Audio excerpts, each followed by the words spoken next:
même déjà la diaspora. dégg nga ñu ne dañu leen jox 8 milliards. 12 milliards 12,5 milliards. mais la diaspora tout le monde n'est pas répertorié.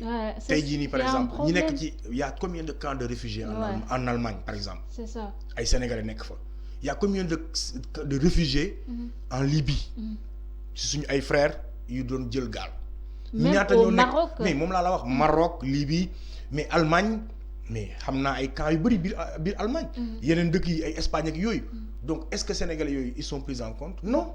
kenn jël leen en compte et pourtant que ces pays-là ils les maltraitent dans les camps.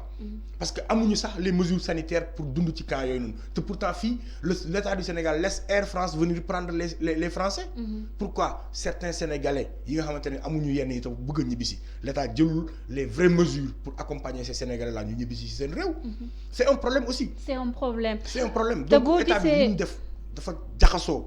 tegu ko ci yoon dafa jaxasoo. on dirait que pilotage a vu le nekk mais moom laa la wax deful li baax dafa jaxase lépp. dafa jaxase lépp. donc respecté wul parole am ca la mu waxoon nag askanu Sénégal loolu dañ ko ñaawlu. il faut que ñu wax ko il faut que ñu alerter n'empêche nag dinañ continuer sensibiliser pour que sénégalais yi gën a xam ne feebar bi kenn mucc ci tant que virus bi jógewul ci àdduna. pour le bien de tout mais pour le bien de tout le monde quoi. mais du ñu tere nag ñu taper sur la table wax ne déet. d'accord parce que ñun dem nañ palais wuyu ji ko. waaye du tey bu dëgg jotee ñu wax ko te wax nañ ko en face. mais dinañ ko waxaat di ko continuer di ko waxaat ba keroog Sénégal di am lu gën. d'accord il faut ñu xam ko. Thiat man déjà par rapport ak dette bi ak fu mu toll nii coronavirus bi man dafa wane ne carrément qu'on est dans un état extrêmement pauvre parce que fu mu toll nii da ngay gis nit ñi naan. Appauvri. On n'est pas pauvre, on est appauvri. Bon, si tu veux, je te le concède. Appauvri peut-être par nos différents présidents yi nga xam ne am nañ ko ba Macky Sall mu ñëw. ñu gis ne carrément fu mu toll nii nit yi lu ñuy wax à l'heure tembet mooy ceeb mu mel ne carrément que fu mu toll nii nit yi besoin primaire yi nit yi fu mu toll nii moom leen amul mu nekk dundu lekk loolu ça pose problème. avec cette dette africaine nga xam ne fu mu toll ni Sénégal bokk na ci pays d'Afrique yi nga xam ne ñoo ëpp dette ba nga gis ne sax Banque mondiale en 2018 alerté woon na par rapport ak niveau d'endettement du Sénégal. mais xam nga loolu ko waral mais ay projets yoo xamante ne nii amul ñu njëriñ. ay terre kañ lay daw. kenn xamul. mais milliards yi nga def ci terre boo ko defoon ci mbay mi. tey jii nii 156 milliards pour un stade. soo ko defoon ci mbay mi tey duñ jooy ceeb. fii na fi ministre bi génn naan autosuffisance léegi ñu jot ko ban autosuffisance ministre boobu day caaxaan. li muy wax teguwul fenn. et puis sama waa ji wax na ko ñu diversifier un peu. mais ñun ceeb xamuñ ko woon kan moo ñu ko fi indi. tubaab bi ñun gos yi lañ xamoon ak ñeleng ak laaxu bisaab donc nañ diversifier suñu mbay mais surtout comme léegi ceeb la ñuy lekk mais état bi li muy jëlee ay milliards def ko ci terre boo xam ne mënuñ fexe ba daw. na ko def ci mbay mi. on a la vallée. on a ay suuf mais li muy def mooy lan jox indien yi jox chinois yi est-ce que xam nga tey Sénégal pour ñu lekk pomme de terre benn indien moo ko moom. ça veut dire que indien boobu noonu tey su nee jaay ma sama pomme de terre Sénégal kenn du fi lekk pomme de terre ak soble. parce que fulaaluñu li ñuy bay ci suñu dëkk. réew nag moom mënul émerger te li muy lekk jógewul ci li muy bay. autosuffisance alimentaire mooy la base de tout tubaab yi tey jii ñi ngi ñoom seen dàq yépp mooy lu ñu lekk. amuñu sax lekk bu baax bio ñoom lépp ay machine na ko def. bañ ne ko dañoo créé woon ay OGM. parce que lekk mooy base de lépp. sàkk bu taxaw def dara. dëgg la donc ce pays là comment le nourrir mais il faut que ñun ñëpp bëy. il faut que ñu bëy te pour ñu bëy il faut que notre agriculture devienne une industrie. ay machines ay usines une industrie la ñu soxla dañoo war a bàyyi ay agriculture yi. primitif yi nii ñaar ay gopp ak i ngoos-ngoos. naka la un pays bu aspirer à émerger di béyee ngoos-ngoos ak ay ileer. il faut arrêter. te si modernisation de l'agriculture boobu sax laa lay fekk si kat par rapport ak aide alimentaire bi parce que da ngay gis ne aide alimentaire bi ñu ngi koy gën a jox moo nekk les zones rurales. mais exactement te ñoom ñoo nekk di bay. ironie du sort donc ça pose problème yow da ngay bay et tu n'arrives pas à avoir. loo dundee voilà. loolu moo tax bu ñu ne à ce que les jeunes dem vers l'agriculture ça pose problème parce que da ngay gis sa papa sa maam sa nijaay ñëpp juddu di bay mais da ngay gis ne ils sont les plus pauvres. mais ça ne pose pas problème xam nga la moo pose problème c'est quoi les mesures d'accompagnement. mais l'État ne les accompagne pas par rapport à ça. reprend les terres des paysans jox ko ay multinationales ak ay tubaab. quand l'État n'accompagne pas jox nit ñi jiw à temps. quand Kaolack tey jii gerte gi mairie dañ leen aay ñu def diwlinu segal. quand dans le Waalo soble bi dañ koy tuur parce que dafay nëb kenn jëndu ko. donc y a un problème maintenant man je suis un jeune paysan je suis à Dakar di marchand ambulant ay croquettes laay jaay ak ay carte crédit pour gagner 50 francs par jour ak fukki dërëm par jour man boo ma joxee suuf jox ma tracteur man dem liggéeyi. Sénégalais bi liggéey rek la bëgg mais regardez le feu rouge yi ni ci xale yi di def ay lido la ñuy jaay ay plate ay kaas di gagner 100 francs wala fukki dërëm ci benn espèce bu ñu jaay. ñaata la ñuy jaay par jour yàlla rek a xam. ñun yàlla moo ñuy sàmm ñun Sénégal. on n'a pas de vrai dirigeant on n'a pas de visionnaire bu mun a ñëw sauver le Sénégal li ñu am mooy ay nit ñu foqale ñoo xamante ni une fois au pouvoir ils ne pensent que seen bopp la ñu xalaat instaurer seen ay dynasties teg pour s'enrichir pour ci doowu Sénégalais yi dem bàyyi ñu ci ndóol il faut que ñun nag ñu jël suñu responsabilité en main. tey jii samay wax na beneen point bu am solo xanaa jaakaar naa ne bu ñu jógee ci lii hôpitaux yi dinañ ko réfectionner defar leen wax nañ ko président on lui a dit. le système éducatif est là. mais le système éducatif problème la.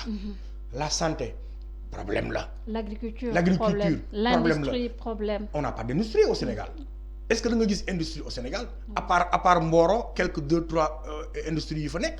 on n'a pas d'industrie dans ce pays même le plan émergent PSE bi. prendre woon en charge l'industrie il y avait pas d'industrie du tout benn page da ci bindoon ci affaire industrialisation. aujourd'hui il faut que nag corona bi wane na suñu ay limites.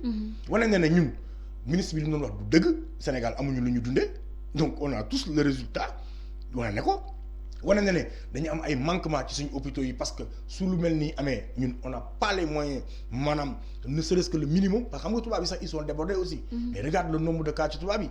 ay 37 000 40 000 cas ñun amaguñ sax 500 cas le Sénégal n'arrive pas à régler. c'est pour cela man bëgguma qu'on compare. mais foofu laay waxee comparaison boobu ça fausse tout. quand un pays n'est pas capable de prendre en charge 500 cas. te amaguñ ko on est à 300 et quelques. donc ce pays là hôpital am moo gën a feebar nit ña.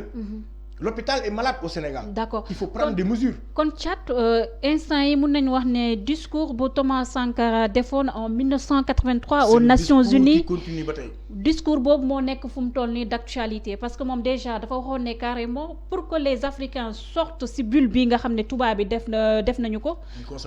ñu consommer local. et tamit africains yëpp def dans leur tête que les tubaab ne sont pas là pour nous sortir de la pauvreté. Parce que le constat a été même fait par ce benn def force Covid-19 le président de la République da ngay gis ne carrément les entreprises étrangères françaises yu nekk fii comme Sonatel Eiffage yëpp gis neen na seen participation nu mu faible par rapport ñoom centaines de milliards yu ngi engendré. waaw mais ki yore grande surface di jaay lekk. c'était le moment mu casser les prix. parce que en quand même waa jooju noonu bëgguma tudd turam. si vous me le permettez je peux le citer. vas-y Mbaye Auchan. Auchan c'était le moment mu casser les prix à 2. parce que quand même li ko état du Sénégal may dafa ëpp. c'est ça. fépp la ibbi ay affaire am di jaay sénégalais yi mais mënoon na moom aussi wane un peu de générosité. mais pour un mois les produits dinaa ko wàññi. parce que moom en une année def na bénéfice ci lépp lu mu musoon investir. kooku bi du kenn amul fenn ku koy lam-laamee. Eiffage su ma ko tudd Eiffage mooy li gën a ndaw. mais suñu port bi ñi ko moom. ñi moom ay mool nangam ak mool sangam. te am na beneen sorte de colonisateur bu tegaat tànkam bu baax en Afrique particulièrement au Sénégal parce que Sénégal lañ nekk di wax moo nekk la Chine. mais xam nga chinois yi boo xoolee ñoom seen attitude dañuy ñëw ils te donnent en retour quelque chose mais da nga koy gis les Chinois donnant lañ xam ñoom faale wuñ pays bi dictature moo fa ne faale wuñ pays bi ni mu defee seen façon bi ñuy investir ak bi ñuy wala dafa am ku nekk ci ligne bi. non kenn nekkul ci ligne bi je veux dire les Chinois seen méthode d'investissement ak seen méthode de truc ñoom du ay affaire de bor. ñoom jox ma jox la lañ lay wax. jox ma suuf ma béy bisaab parce que bisaab mënu ma ko béy sama dëkk. mais des fois aussi les rapports sont biaisés. léegi nag fulla bi xam nga mooy fan. parce que quand même il faut voir par exemple Israël. dañuy béy ci kaw ay xeer. mais l'État du Sénégal n'a qu'à demander aux Israéliens nan ngeen di def bay béy ci ay xeer. c'est ça jox leen ma souche bi transfert de compétences. mais transfert de compétences parce que tey jii nii pourquoi xoolal liy dugg ci oto ci Sénégal yëpp. nga foog ne Sénégal mënuñu créer seen propre oto seen propre Renault seen propre Volkswagen. mais mun na nekk Rwanda mu ngi koy jéem. bi yeneen pays ñu ngi koy jéem Algérie loolu la ñu def à l'époque ak Renault. ak bi France ñëwee. c'est que foofu la ñuy waxee. Renault xaw ma Peugeot. il faut que état yi wane plus de fermeté plus de courage pour ñu génn ci yenn jafe-jafe yi. kon Thiat en résumé rek ñu tëj mun nañu wax ne le président de la République c'est bien beau à ce que mu demandé à ce que l'on annule cette dette africaine mais luy africain yi di xaar ci moom ou bien le Sénégal de manière générale mu départirul ci fardeau bu diis bi nga xam ne européens yi ñu ngi ko teg ci ndoddum Sénégal wala ndodd les pays africains di leen appauvrir de jour en jour. dama ne waru ko demander daf ko war a exiger. et que Macky Sall bu exiger woon que ñu annuler la dette africaine tout le peuple sénégalais le soutiendrait tous les autres peuples africains soutiendraient cette dynamique.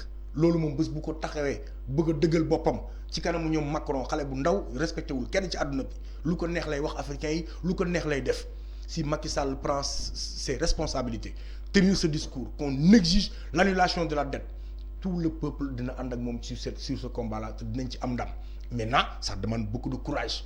beaucoup de courage parce que France rek nekk fi. yeneen pays ngi fi. ñeneen a ngi fi yeneen façon ngi fi. mais Sénégal mun na ci man bëgguma sax ñu ne yeneen pays il faut que Sénégal les Africains travaillent entre eux. ñaata weer lañ tëj aéroport démarche endogène. ñaata weer lañ tëj aéroport bi. ça fait maintenant un mois et quelques déedéet. est-ce que si ñeneen ñi dañoo dee. ñoom tubaab bi ñooy sonn nañu gëm suñu bopp. te liggéey. te jël li mesures yi war. mot de la fin mais vraiment mooy Sénégal. sensibiliser les jeunes. ngir yàlla. bàyyi leen géej. ngir yàlla bàyyi leen sàcc bi génn daw ñëwaat ngir yàlla. nañu moytu dajaloo bi.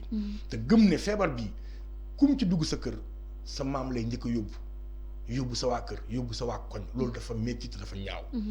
nañu sol masque nañu utiliser hydroalcool bi nañu moytu dajaloo bi bu munta ñàkk nañu respecter distance sociale bi loolu moom mooy digle yi nañ ko topp parce que loolu moom moo ñuy muccal ndax Sénégal gis ngeen nguur gi bu ngeen toogee di ko xaar. réglé wul suñu ay problème ci moment bi ñu toll nii. ñi ngi sonn ñi ngi nekk ci jafe-jafe ña ngi séddoo koppar yu jëm ci ay mbirum ceeb kon nañ faj suñu bopp. merci beaucoup kaay leen ñu faj suñu bopp.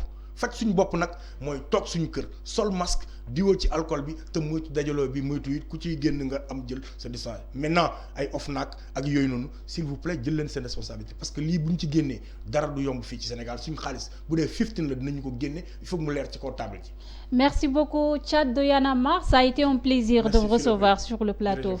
Merci beaucoup à vous chers internautes qui nous ont suivis un peu partout sur nos pages Facebook Sénégal 7 ou bien sur YouTube bi. Je vous donne rendez-vous demain inchallah pour un autre numéro de votre spécial Covid-19. D'ici là, prenez soin de vous et restons chez nous. Merci.